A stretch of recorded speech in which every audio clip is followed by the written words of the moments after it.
All right, let's talk about one of the most famous books out there, The Great Gatsby.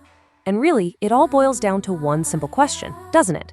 Who is the man in the mansion? So the whole story kicks off with this piece of advice our narrator, Nick Carraway, gets from his dad.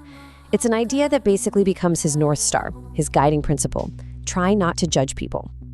And, for the most part, Nick really does try to live by this. It's kind of his whole thing.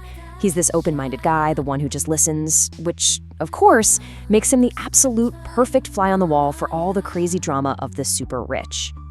But, and this is a huge but, there's one exception. Nick tells us right up front that his rule about not judging, it doesn't apply to one guy. Gatsby, the man the book is named after. Right away, that tells you something, doesn't it? This guy is different. So who is this guy? Why is Gatsby the one exception to the rule? What on earth makes our non-judgmental narrator basically throw his life's philosophy out the window? Well, that's what we're here to figure out. Okay, so before we can really get Gatsby, we've got to understand his world.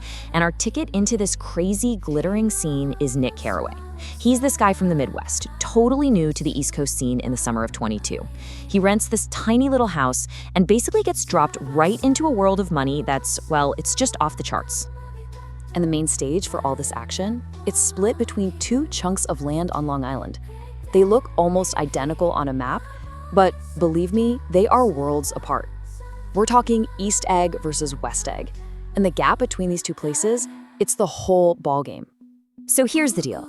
East Egg, that's old money. We're talking inherited fortunes, aristocratic families. Think of Tom and Daisy Buchanan in their giant white palace. Then you've got West Egg. That's the new money. It's flashy, it's loud, it's maybe a little tacky. This isn't just about where you live. It's about the entire American class system. Are you born into it, or did you buy your way in? And you can bet East Egg looks down its nose at West Egg. And guess where Gatsby and his massive house are? Yep, West Egg. But stuck right between these two rich enclaves and the city is something else entirely. It's a place called the Valley of Ashes, and it is exactly as grim as it sounds. It's this industrial wasteland, a giant gray dumping ground where the ash from the city's factories just settles on everything. And watching over this whole desolate scene are these eyes. They're on a giant fading billboard for some eye doctor, Dr. T.J. Eckelberg. Just these huge blue eyes behind giant glasses, staring out over the grayness. In a world where everyone's chasing money and pleasure, these eyes feel different. It's almost like they're the eyes of God, watching everything. All right, let's leave the ashes behind and head right into the heart of West Egg. It's time to go to one of Gatsby's parties. This is ground zero for the Gatsby legend. It's where all the rumors start to fly. And I mean, just try to picture this. Every single weekend, Gatsby's mansion just explodes into this massive, incredible party. There's a full orchestra, endless champagne, lights everywhere. It's less a private party and more like a theme park. And the craziest part, most people aren't even invited. They just come. But in the middle of all this madness, something's missing. The host, Gatsby himself, is, well, he's basically a ghost at his own party. And that, of course, is what everyone is talking about. It just fuels the fire. Who is this guy? And the stories they tell are just insane. One person says, "Oh, he killed a man." The next says, No, he was a German spy. I heard he's related to the Kaiser." And then there's the one that feels a little closer to home during Prohibition, that he's a bootlegger. It's incredible, right? They're all standing there, drinking his illegal booze and making up these wild stories about him. He's not even a real person to them. He's a myth. Okay, so we've heard all the gossip, we've been to the party, now it's finally time. Nick actually meets the man, the myth, the legend. So what's he like in person? Does he live up to the hype? Oh yeah, he really does. And the first thing Nick notices is his smile. He describes it as one of those smiles you might see 4 or 5 times in your entire life. It's not just a smile, it's an experience. It's like it zeroes in on you. And for that 1 second, it makes you feel like you're the most interesting person in the world. It's pure, uncut charisma. So when Gatsby finally sits down and gives Nick his backstory, it's a lot. He says he's from a rich family in the Midwest. They're all dead now. He was educated at Oxford, of course. He lived it up in Europe like a prince and then became this huge war hero.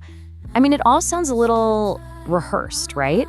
It's almost too perfect. And Nick, he's not totally buying it.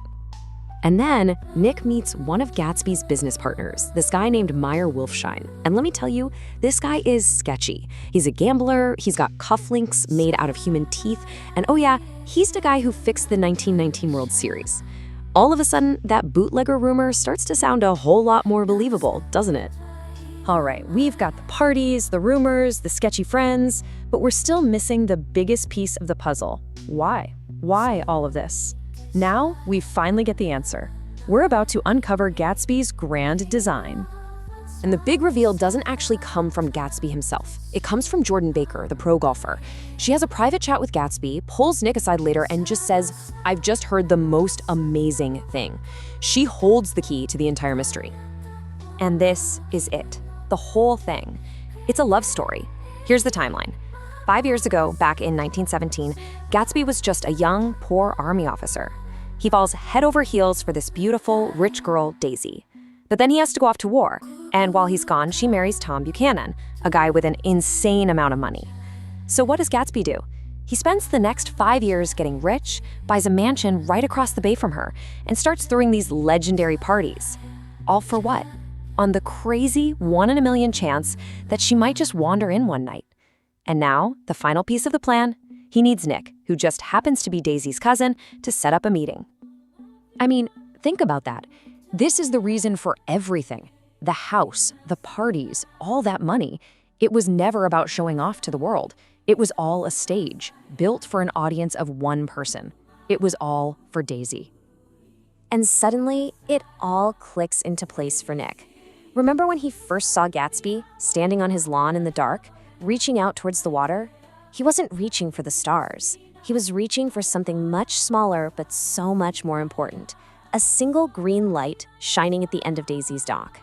That light was Daisy. It was his dream.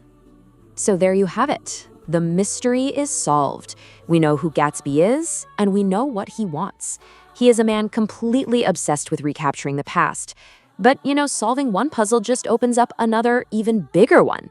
He's built this entire universe around a dream he's had for 5 long years.